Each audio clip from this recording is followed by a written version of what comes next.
You know me, I'm Olivia Neller. She's the senior, she's the loud one in the senior, so I'm sure you all know who she is.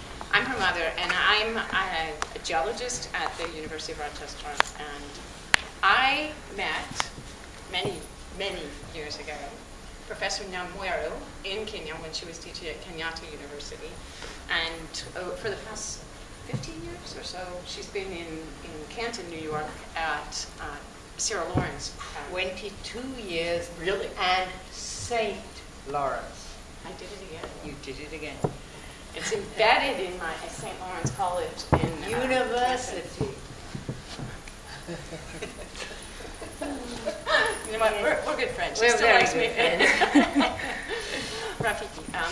But Celia is, Professor Nyamweru is notable throughout the East African community for doing things like climbing one of the steepest volcanoes on a regular basis, more times than she can count, and also working with local communities in that area and doing clever things like asking the guides that take tourists up on top to use disposable cameras and take photos every time they came, and then getting the photos processed so that we have a scientific record then of how this volcano changes over time on a regular basis. So it's been incredibly useful, and if you want, you can go to the Smithsonian catalog of volcanoes, and you can go down and look at all the entries posted on this woman, even though at the time she's now a professor of anthropology and works on cultural exchanges in Kenya. And she's going to tell you about some of those experiences, and I'm just here to introduce it. So. Great. Well, yeah, I'm not mostly going to talk about volcanoes today. I'm going to talk about the Maasai. And the first thing what I'm going to do is for us to imagine together that we're going to visit Maasai land. Because something that I've been doing for the last 10 years is to take groups of college students to spend a couple of weeks in Maasai land, including actually spending time in the homes of the Maasai people themselves. We do this with college students, but there are also other groups that go with high school and middle school students. So, this is what I'm going to do, and I thought we should begin with a greeting. And the most important greeting among the Maasai is soba, and that means hello or hi. And to reply, if somebody says soba to you, you say eba. So, nkerai means children. And one of the very important things in Maasai culture is it's very important to greet people, and even little kids are expected to be able to greet strangers. So even a 3-year-old or a 4-year-old, if somebody comes to see the family, they will be expected to come up and say hi as well, and even shake hands. Little kids are not allowed to kind of run away and be shy in a corner. They're expected to be able to be polite to a stranger. So if I say soba nkerai, I want all of you to reply eba. So, soba nkerai. Eba. Good.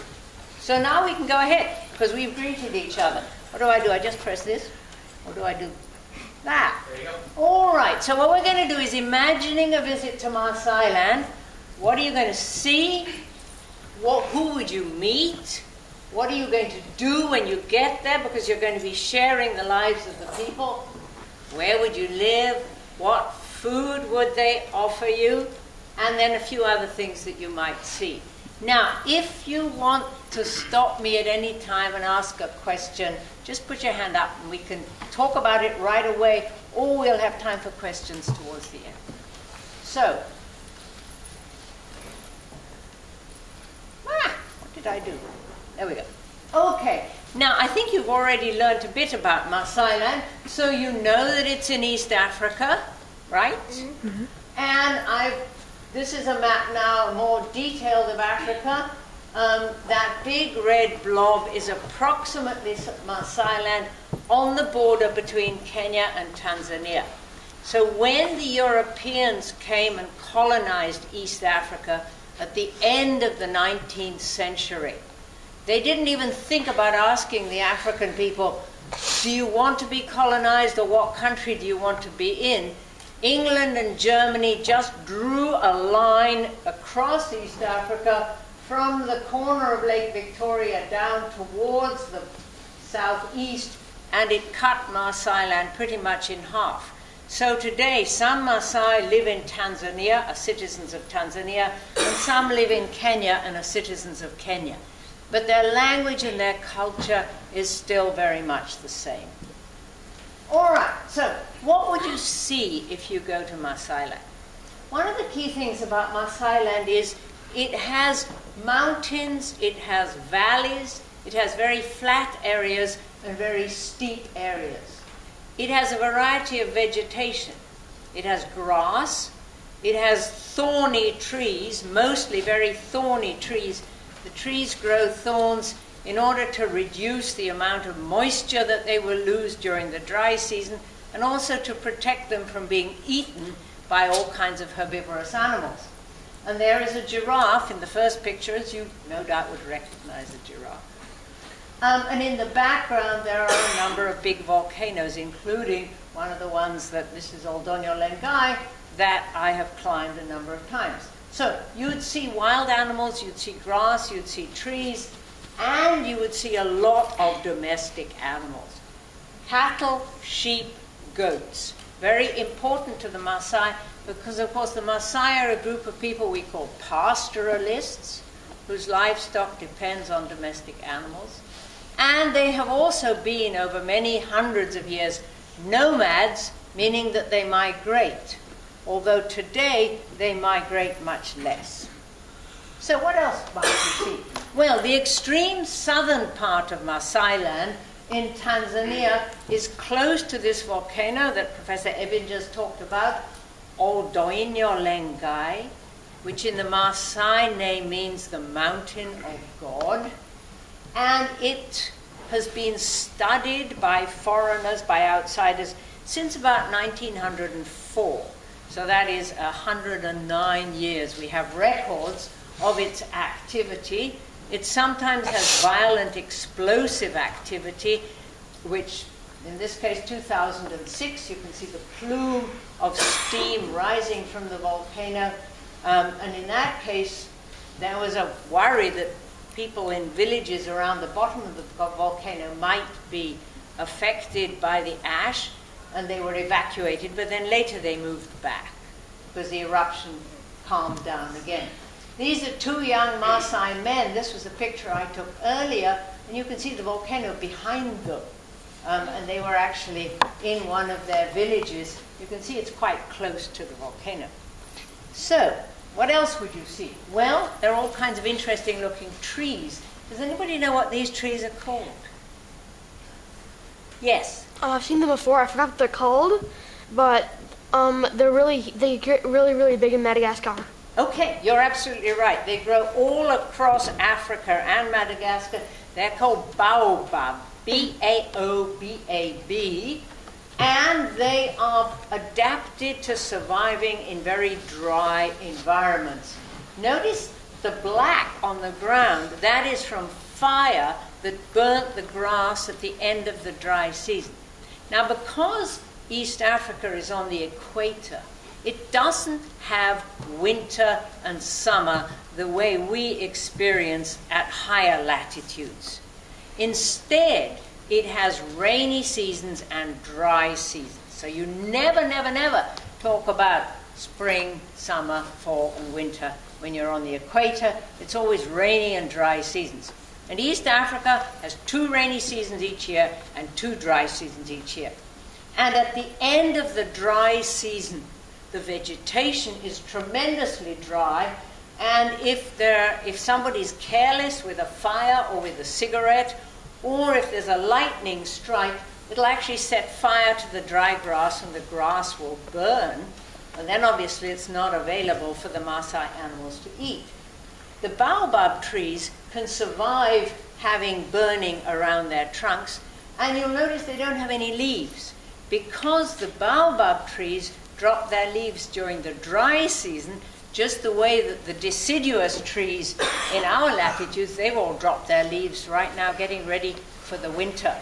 So what happens then during the rainy season is the baobab trees will get their green leaves. All right, so here's another thing that you would see. There is surface water in Maasai land, but particularly at the end of the dry season, there's very little water.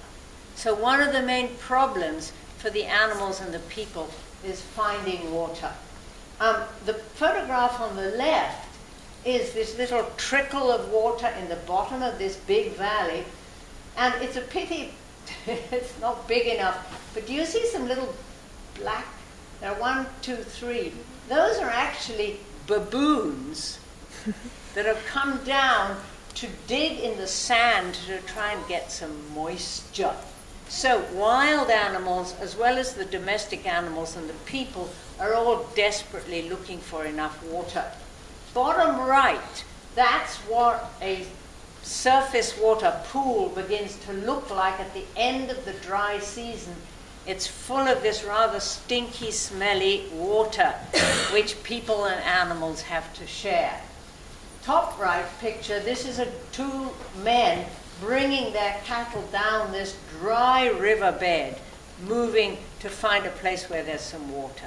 So one of the main problems facing the Maasai always is there enough grass for our animals to eat, and is there enough water for our animals to drink? Excuse me? And them. And them.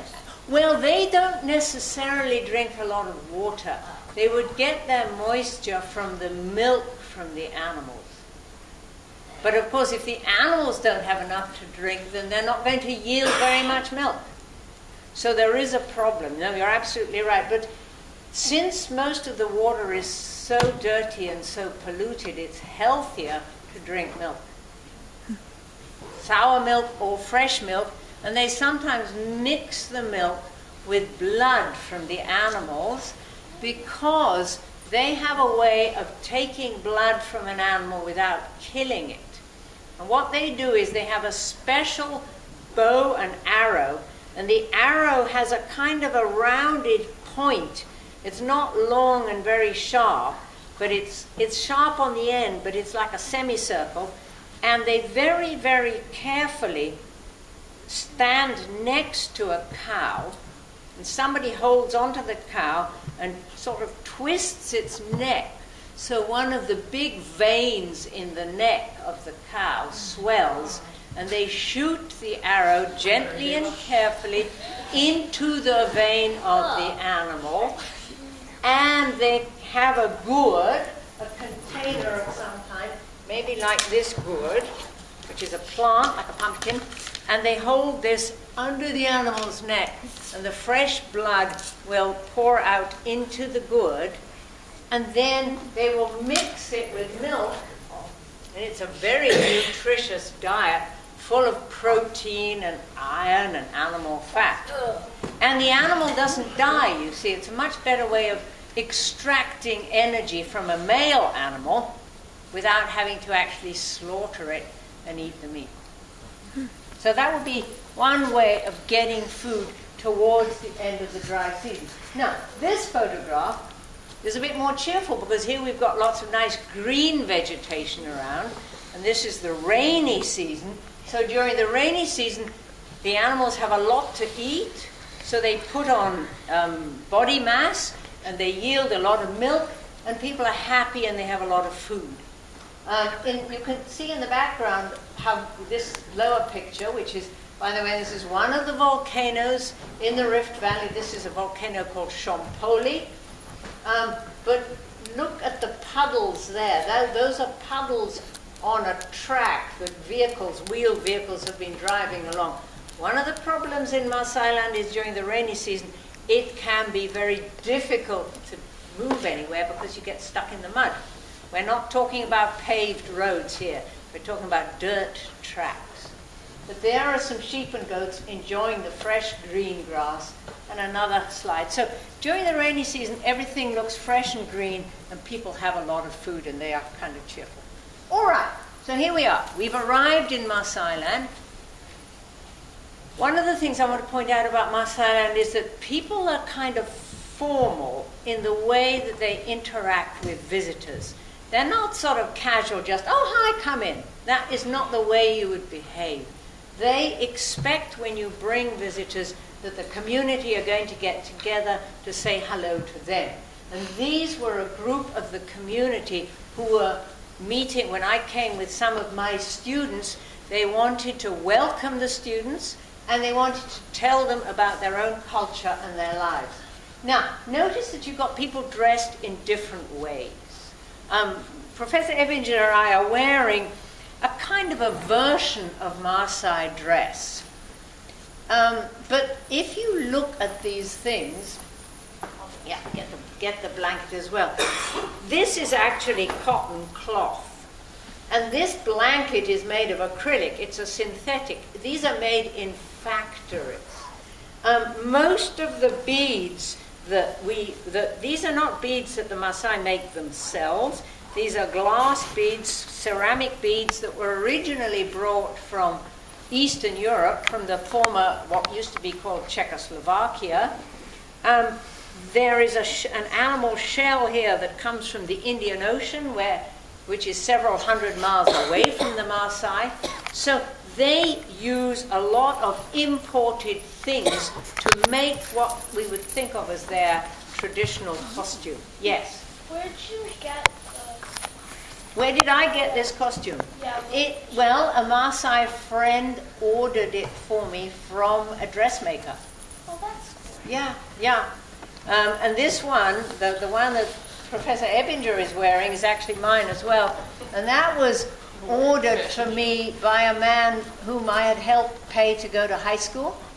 And he wanted to thank me for helping him get his education, so he ordered this dress for me. That's nice. So this is another thing that the Maasai are very proud of their culture, and they like to share it with other people.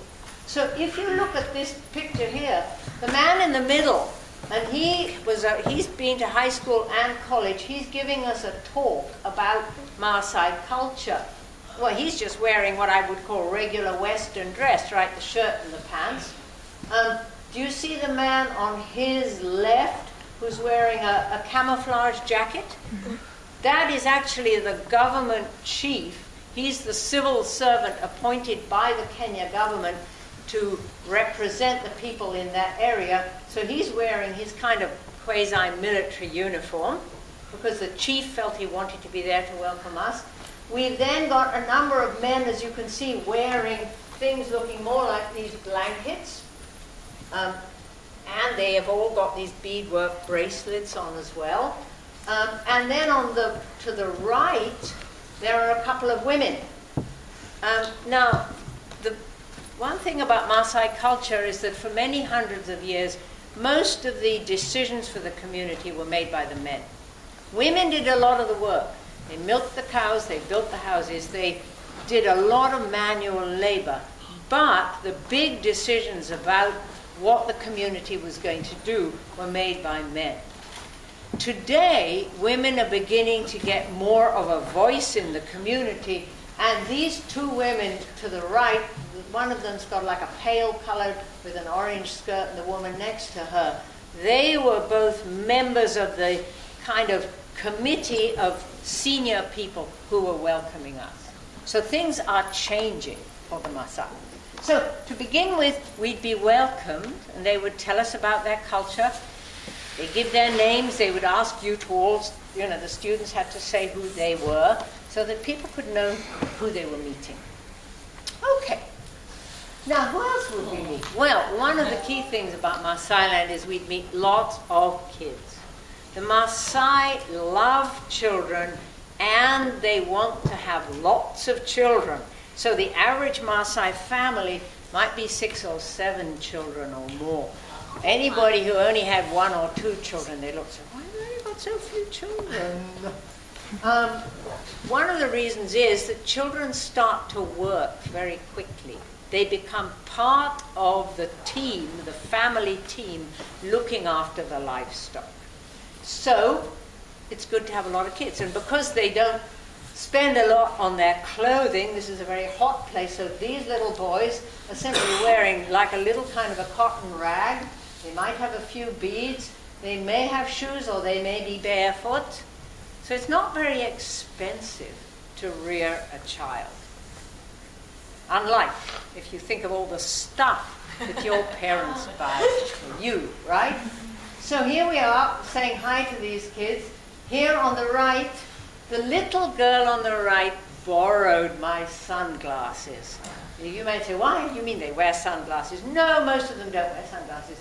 But you'll notice she's got, this is probably her older sister's necklace that she's wearing, because it's really too big for her, but she was so proud and she wanted to be photographed in the sunglasses. So there, you'll notice kids of different ages, because one of the important things is older kids always look after the younger ones. And in the background, there are some of their cows. Okay. You also would meet, this is a group of slightly older girls. One of the other things about Maasai society is that once you get a little bit older, girls hang out with girls, boys hang out with boys. I don't think it's because they believe they have cooties, but anyhow, it's really they do different jobs. Girls are being taught by their mothers to learn all the jobs that women do, and boys are learning from their elder brothers, their fathers, their uncles, their grandfathers to do all the kind of jobs that men do. So on the left here we have a group of young girls. One of them, you will notice, is carrying what? You see what she's carrying? I think it's a goat. It is indeed a goat. Do you know how to tell the difference between a sheep and a goat? Goat has fluffy and goat they has have, horns. like that kind of tail. They can all have horns. Sheep can have horns too. No. But you're right about the tail. The goat's tail Goats have goes horns. up Sheep- and the sheep's tail hangs down. So the African sheep have fat tails that hang down. This is a baby goat, because you can see the tail sticking up, right? So she's carrying a baby goat. One of them has got, two of them have got enamel mugs, which they might actually milk into. And one of them, one number 3 from the left, is carrying a plastic pitcher, which would also probably be used to milk into. So those are the girls. Notice, by the way, they're all wearing shoes. These would be canvas or rubber shoes that they buy from one of the little local shops. And on the right are some women. One of the ways that the Maasai will welcome you is by singing and dancing, and they expect you to join in. So these women are actually singing, and as they sing, they jump up and down, and their necklaces bounce up and down, and I can't do it because these women have been doing it since they were 6 years old, and they're very good at it. So the women would come together and welcome you. Okay. So what would you do? All right. Well, one of the first things you'd be expected to do is to help look after the animals. Now, you are all too big to be worrying about the teeny little animals. You would be expected at the age of, how old are you folks? 11, 12. You'd already have had 4 or 5 years of looking after animals.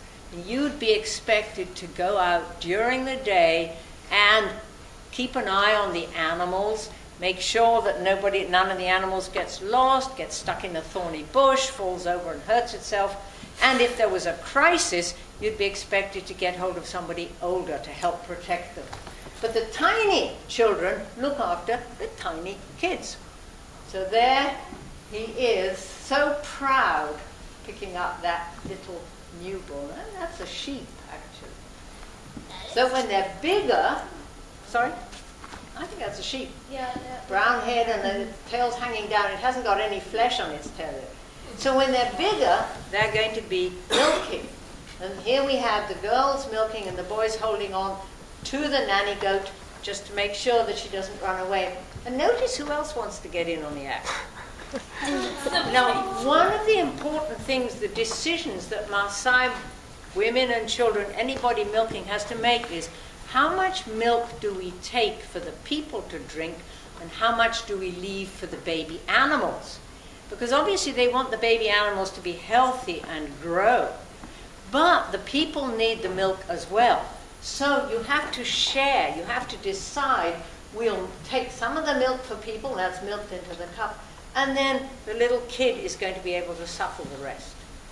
So it's important to decide. Looking after animals is hard work. Okay, so the other thing you'd have to do is be a babysitter. As soon as you are big enough to walk and toddle and carry something, your mum has probably had another baby, and you are going to, as soon as that baby's neck is strong enough that it's not going to be wobbling all over the place, you are going to be the babysitter. So there we are.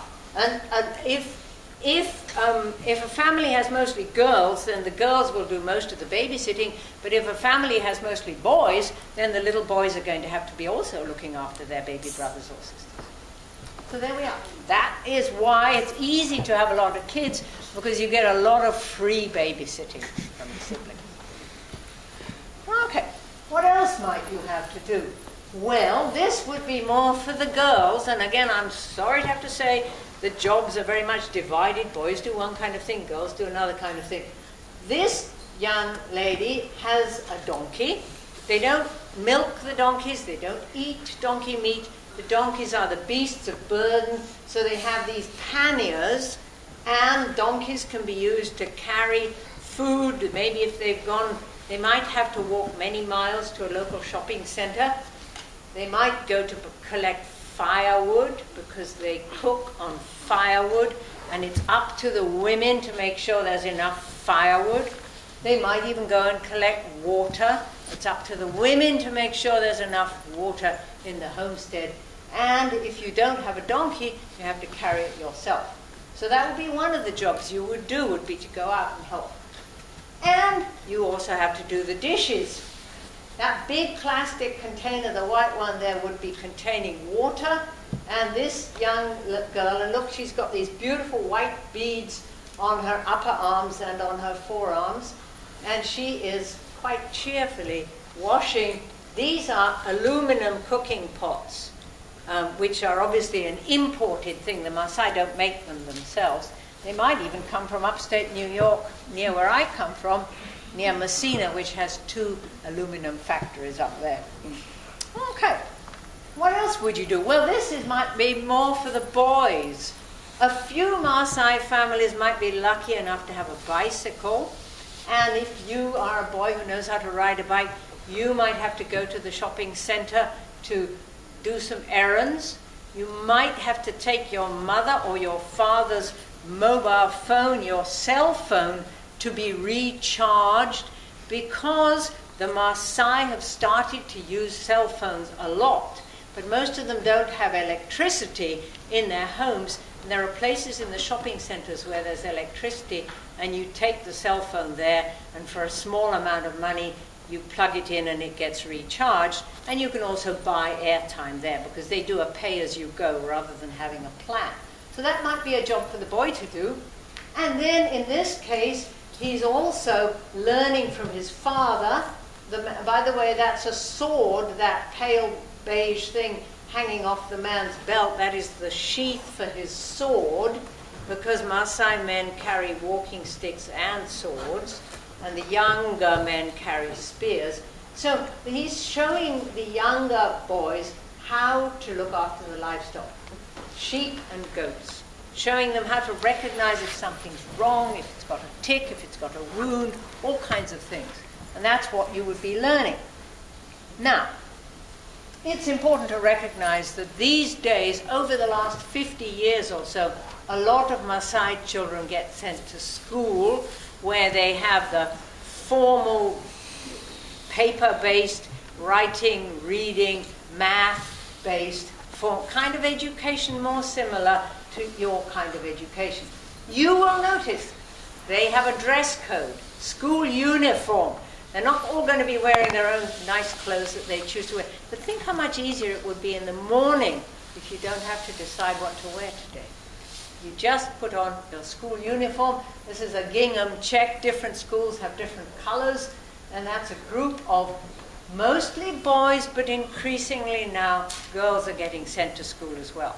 To begin with, families sent their boys to school and they kept the girls at home to do the housework, look after the animals, and learn to be good wives and mothers. But it's changing. This school on the right is a very special school that was built with money raised from overseas by a Maasai woman who was a school teacher herself. She was an elementary school teacher, and she actually got kicked out of several schools by the principals because she was too aggressive about pushing for the right of girls to stay in school and women's education. And finally she said, enough of this, I'm going to set up my own school, and I'm particularly going to go to try and bring in girls to be educated. And then the families were saying, but I want my sons to get education as well. So she now has both girls and boys, and it's an amazing school with wonderful equipment. If you look on the right there, can you see something purple with green and yellow? That, I think, is a plastic model of the Very Hungry Caterpillar. So, you know, stuff that you would yeah, my recognize. sister used to have one of those. My sister used to have one of those. Yeah, that's, I mean, it's kind of little kids, isn't it? Yeah. But so here we have, this was, I think, was this a kindergarten or first grade class? But anyhow, they had all this lovely stuff, and they had cut out pieces of paper, and all of this, by the way, I think had mostly been paid for by people from, I think, the Czech Republic. The school teacher had met a diplomat on a bus and had started telling them about the school, and they wanted to donate. So, school is extremely important for some families, not necessarily for all of them. All right. Well, now, where would you live?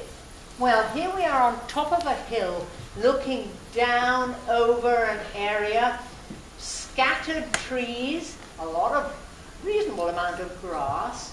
You'll notice there is the shiny roofs are the corrugated iron, the tin roofs, and this is something that the Maasai have now started to put on their houses.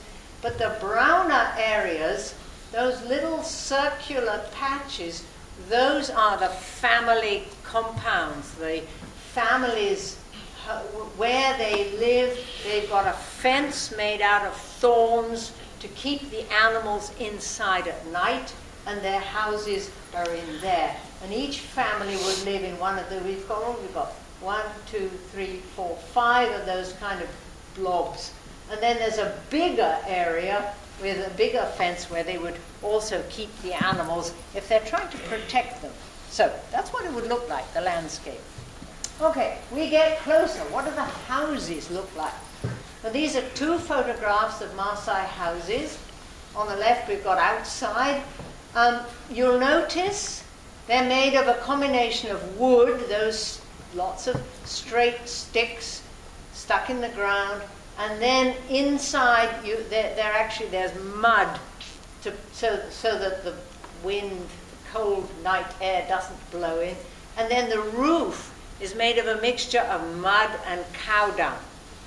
Now, for the Maasai, cow dung is not a kind of a yucky thing, because they're happy to pick it up with their hands. Remember, it's only grass, after all. Cows eat grass, their digestive juices process the grass, and it comes out as cow dung. So a Maasai woman will follow the cow. If she needs to repair the roof of her house, she'll follow the cow, scoop up the cow dung, and then plaster it on the roof of the house. She's not going to worry about touching cow dung any more than you'd worry about touching Play-Doh. And if you're rich and you have a lot of cows and you have more cow dung, then you feel happy because you can plaster your house with cow dung instead of having to use mud.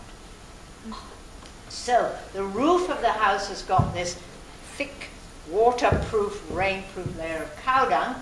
You notice that the top house has this little rack outside where they will put the containers, the milk containers, cooking pots. It's a shelf.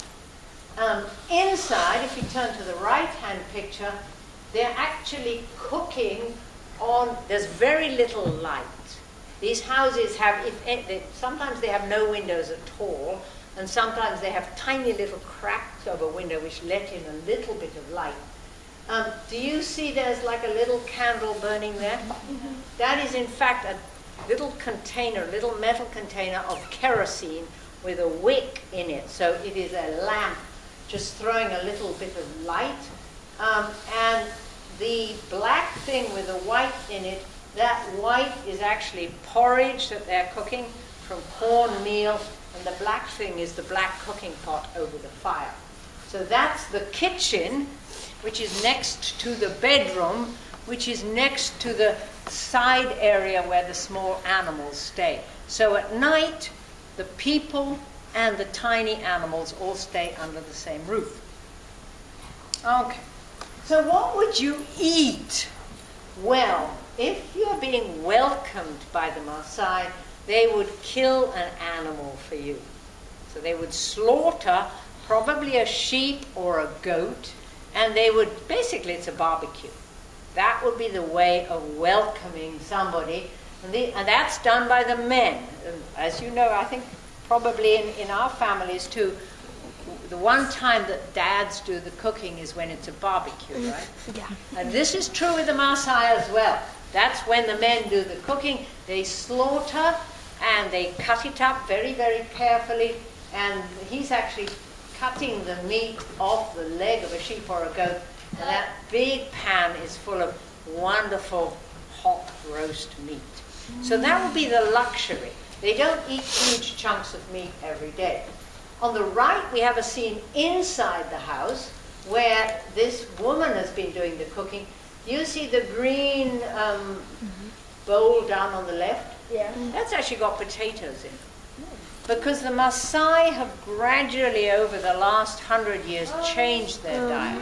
Oh, Yes. oh, You see? sorry. Oops. Do I need to do something about that? That's your problem, not mine. Ooh. Ooh.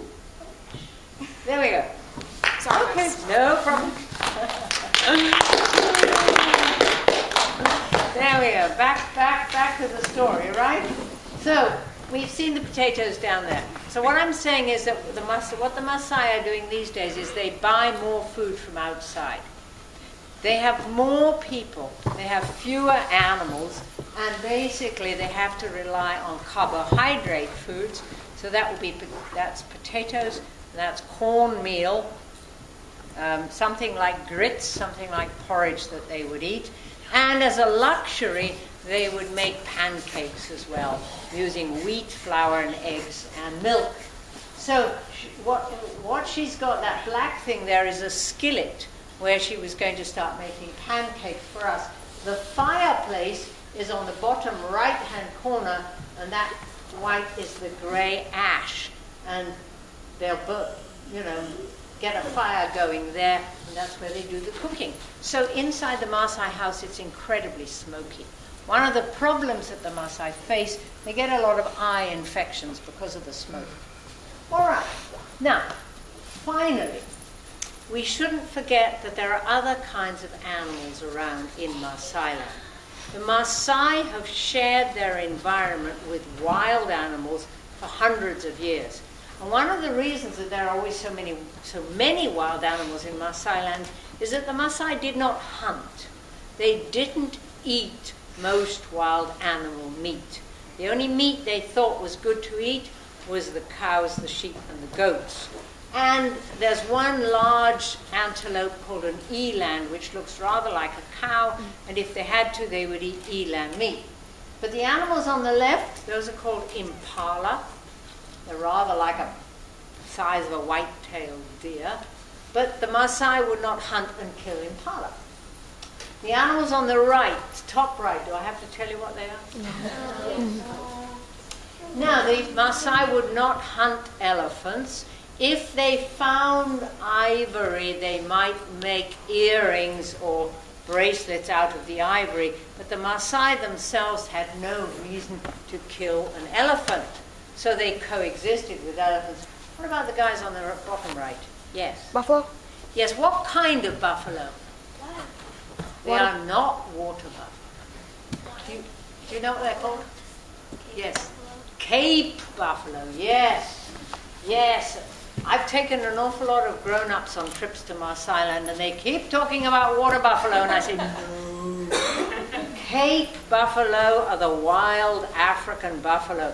Water buffalo are the domesticated Asian buffalo. Cape buffalo are not good news. They are quite aggressive, quite unpredictable. So one reason why the Maasai don't like to live in places with very thick vegetation is elephants and buffalo might be in the vegetation, and if they get surprised, they might run towards you rather than away from you, and that would be bad.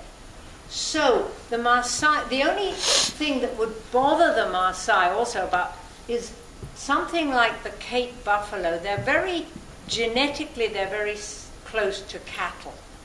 This means that they can be affected by the same kind of diseases that affect cattle. And of course, the Cape buffalo don't have any veterinary treatment.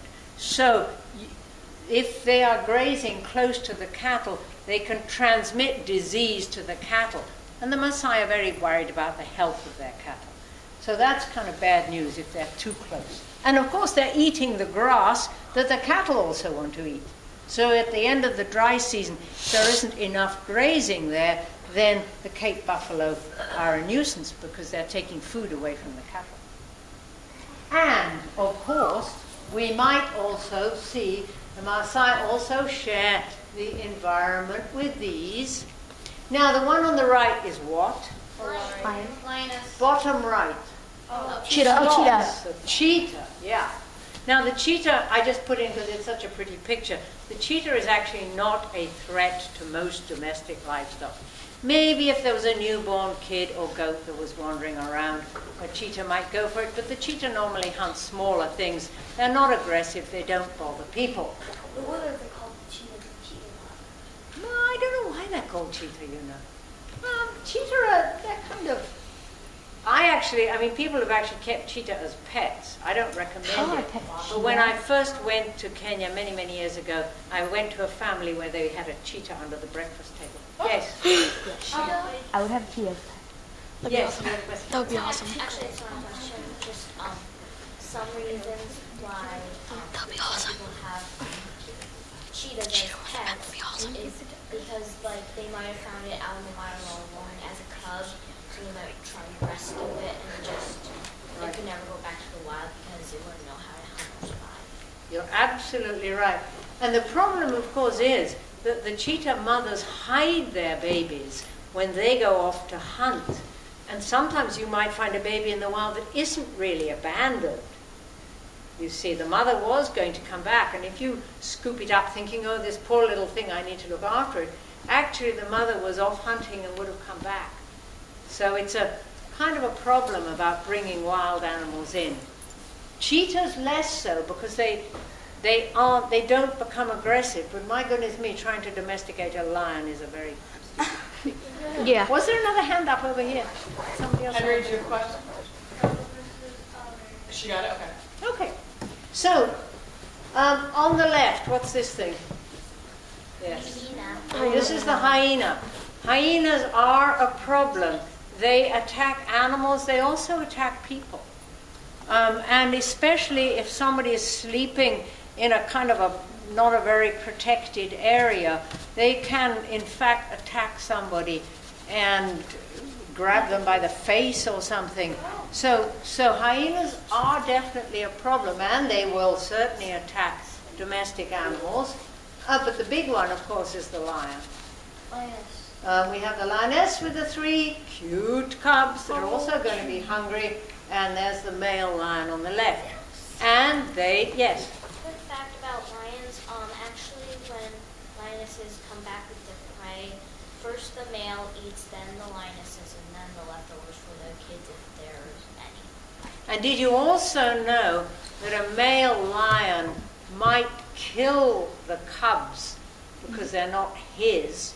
And if he kills the cubs, the female will come into heat and he'll be able to get babies with her that are his. So lions are not very nice to each other, actually. Elephants are much nicer. If you're talking about family life, go for the elephants rather than me. So if we think about the Maasai, I mean, we think about animals maybe because we see them on programs, the Discovery Channel or wonderful wildlife programs. And if we go out there, we are sitting in a nice four-wheel drive, a big SUV, looking out with a camera. It's very different if you are there without a vehicle, without a gun, and you're protecting your livestock. So the Maasai don't have as positive an attitude to wild animals as we can do, because we don't have to live with them. And so this was kind of keep the animals safe. That would be the main motto for the Maasai. This young man was sharpening his sword on a stone, you see. So Maasai men carry weapons, not really so much to attack people as to protect their animals. And the other way they keep the animals safe is every night all the animals are brought inside into this thorny enclosure. They're kept inside all night, and then in the morning they pull the thorns away and open up the gate, and the animals all go out to graze. So that is very important. That's Champollion in the background, right? Yep. And I think, yeah, Ole Serena means goodbye. These are just some other kind of pictures. They had dogs. Question was, did they have dogs? Oh. Well, there you go. That's answered that question. They do have dogs, and some of the dogs are kind of skinny and miserable and not very well treated. But there are families who really like their dogs. And I thought this picture on the right is so cute because the old man is there with his grandchild, and he's got the dog sitting on his lap. Cute. And the dogs, of course, are very useful because they make a lot of noise. If there's a... Yes, question. Are they playing Mancala on the top left? They are playing Dotoi. Dotoi. How do you play that?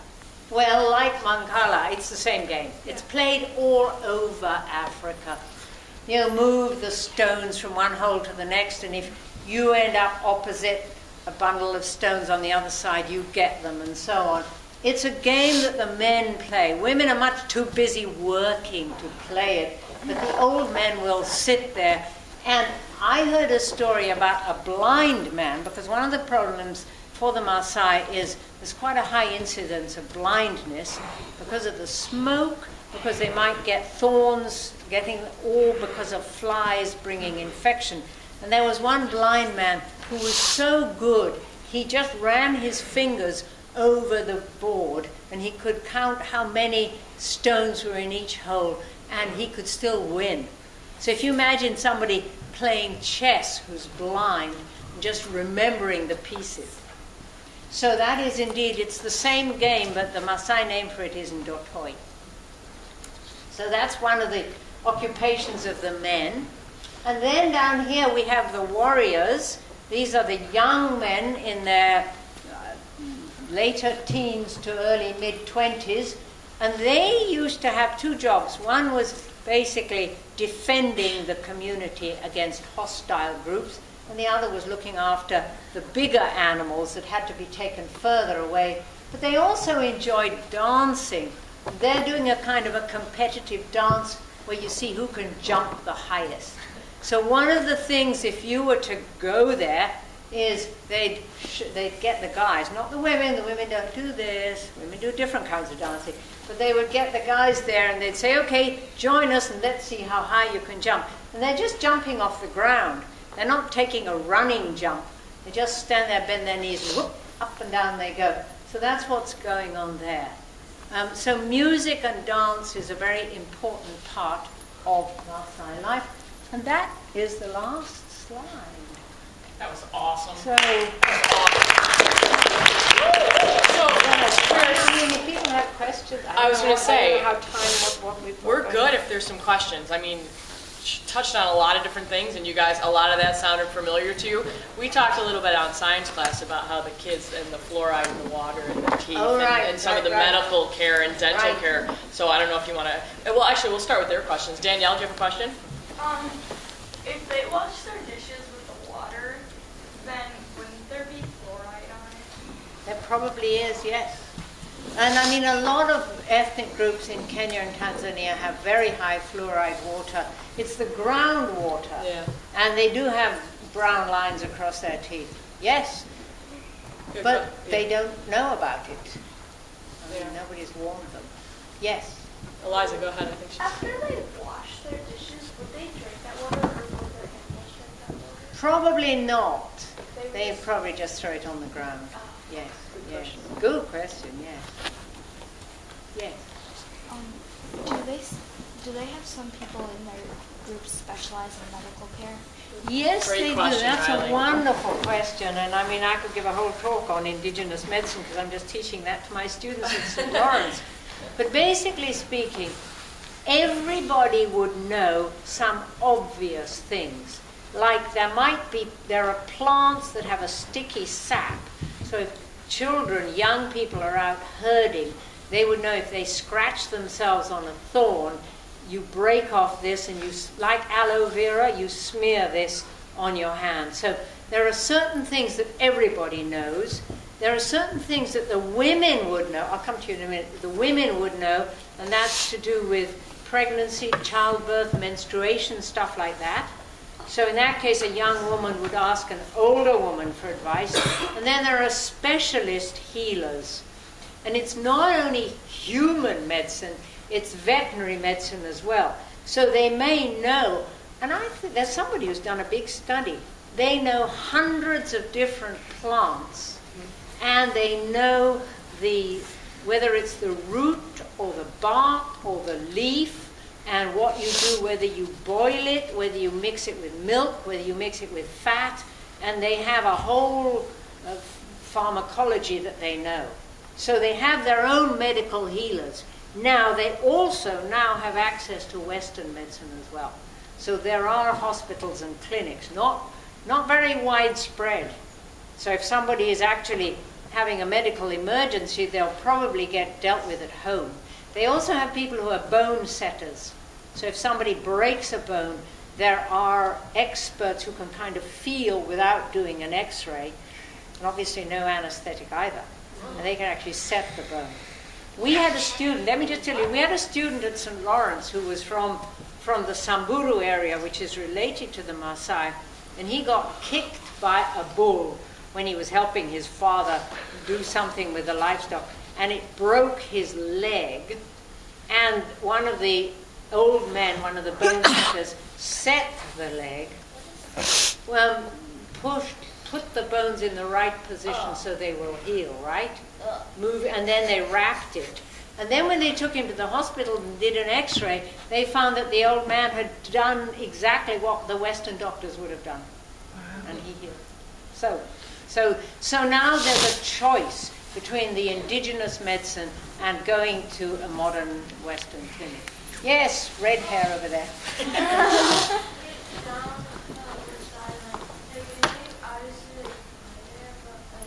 Sorry?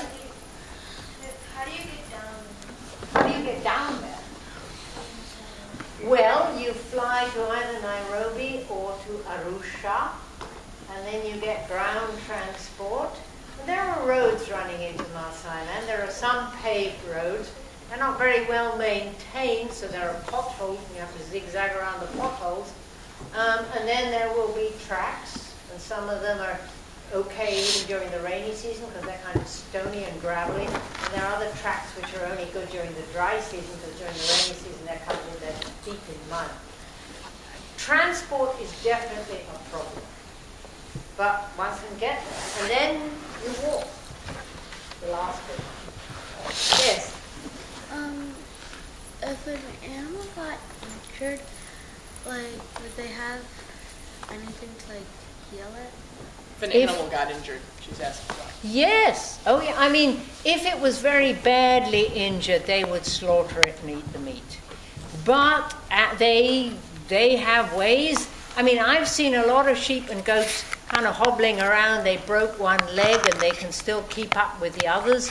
So they might just allow it to kind of stay alive and keep up with the herd. Because remember, they're always watching the animals so that even a slow-moving one would be brought to kind of get together with the others. But they also have medicines. So if the animals get sick, they can actually make some kind of a medicinal, some kind of a herbal medicine that they would give to the animal. So they have veterinary medicine as well as human medicine that they know themselves. And they also buy Western veterinary medicine. So pretty much every Maasai man will have a little tin trunk, and he'll keep in there some syringes and some antibiotics and things. And they also spray or dip the animals to get rid of the ticks, because ticks are a huge problem, and they carry disease to animals, just like the ticks that carry Lyme disease here. And so that's something. So veterinary medicine is very much something that they learn and are very concerned about. The animal health is almost as important, if not more important, than the human health. Yes? When you go to the Maasai village, do you stay there or do you go somewhere else? Well, it depends. What happens, there are places you can go just to visit for the day. And they will show you and they'll sing for you and they will try and sell you beadwork, because the Maasai women now get quite an income out of making beadwork things to sell to tourists. But also you can spend the night there.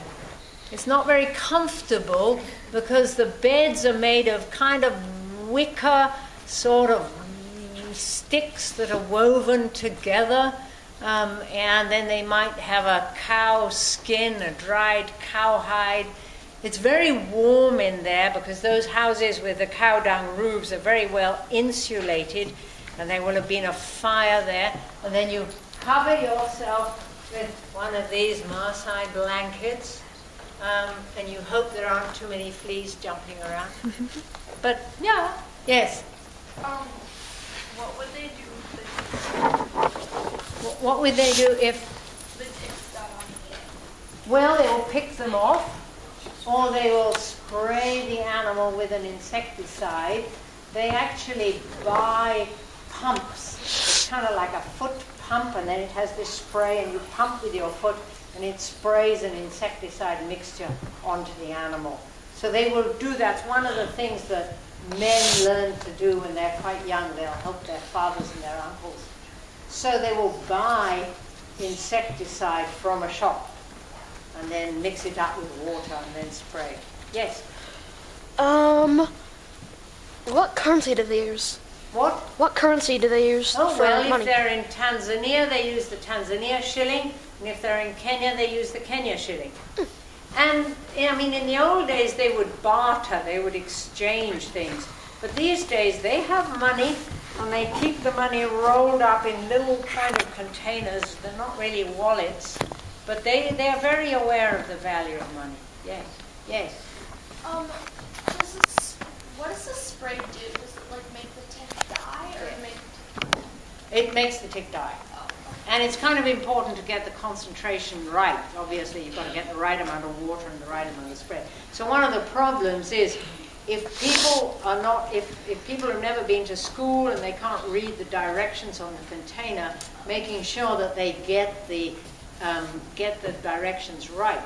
The other problem is that the spray, the insecticide might come in a nice plastic container, rather like a laundry detergent container, and people don't like to throw stuff away. They recycle.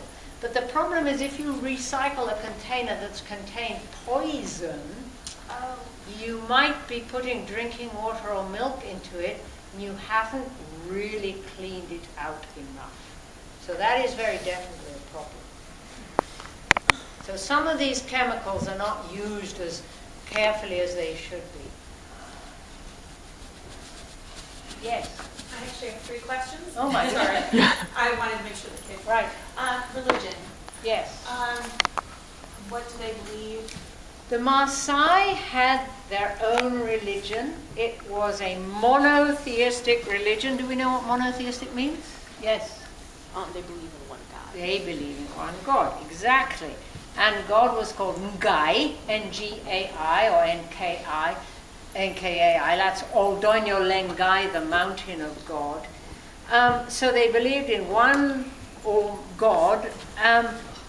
They didn't believe in a lot of prophets and a lot of kind of other religious figures.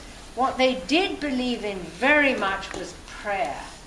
This is a community that prays regularly. And the kind of prayer that they do would be led by one person, and at the beginning of any kind of formal meeting, they would pray, and then the rest of the community respond. So it's almost a call and response. So the leader would say, "We pray that we may get good rains." And everybody else would say, "Ngai." And then they would say, "We pray that our animals may be healthy." Ngai. "We pray that our women and children may be healthy." Ngai. "We pray that there may be peace in the land." Ngai. Because they really believe also peace was a very important thing to pray for. And interestingly enough, when the men have a meeting, obviously the prayer is going to be led by a man, but in a women's meeting, the women will also pray in the same way. And you stand and you kind of hold your hands out, and as you pray, you say, "Ngai, Ngai." So everybody else is, it's like saying Amen for Christians.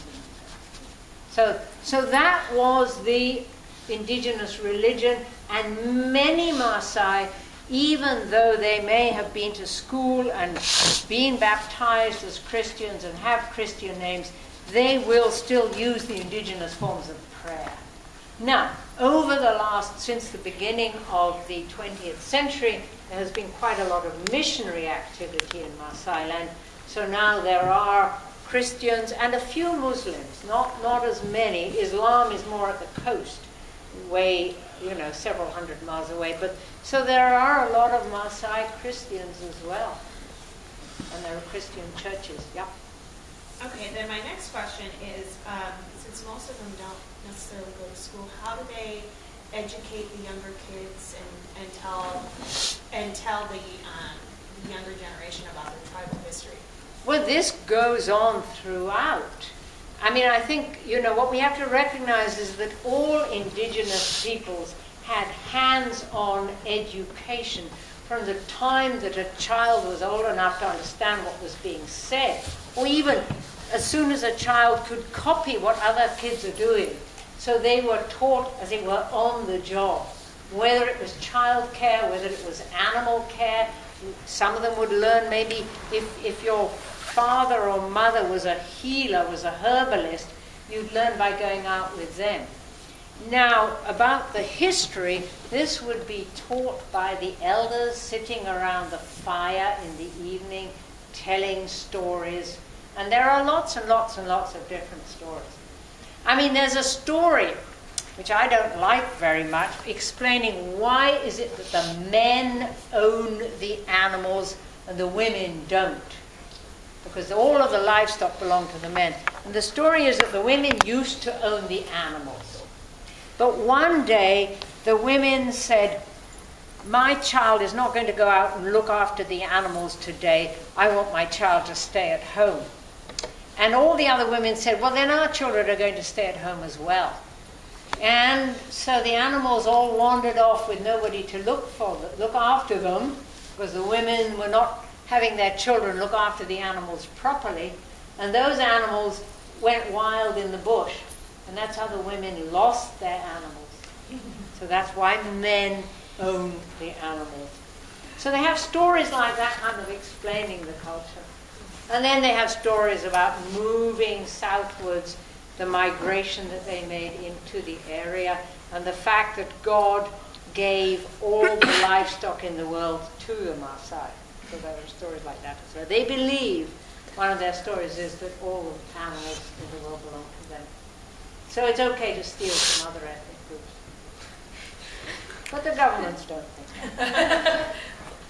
You had a third question? Yeah, my last question is, how do the elders respond to the technology that is around? So now cell phones are available to some of the younger kids. the GPS and the seismic things that are left by Dr. Ebinger, how do the elders respond to modern day technology? Well, I think they respond in a very pragmatic way. If it helps our lifestyle, it is good. So syringes and antibiotics for the cattle and sprays for the cattle, these are good. Even in terms of the technology of clothing, they will wear shoes, and yet they'll wear shukas, they'll wear the wraps. They wear socks because it keeps your feet away from the dust and the thorns and the ticks. And yet they will still maybe on top be wearing the indigenous. So it's done on a very pragmatic basis. Is this going to help us live our lives? If it's something brought in from outside for the seismographic equipment, I say, well, okay, let these foreigners bring it in as long as it doesn't interfere with us and as long as they've introduced it to us and explained. And the idea of greetings, respect is a terribly important concept. Respect and peace. The idea that you treat other people with respect is very, very important. So I think it's a question of how it's introduced.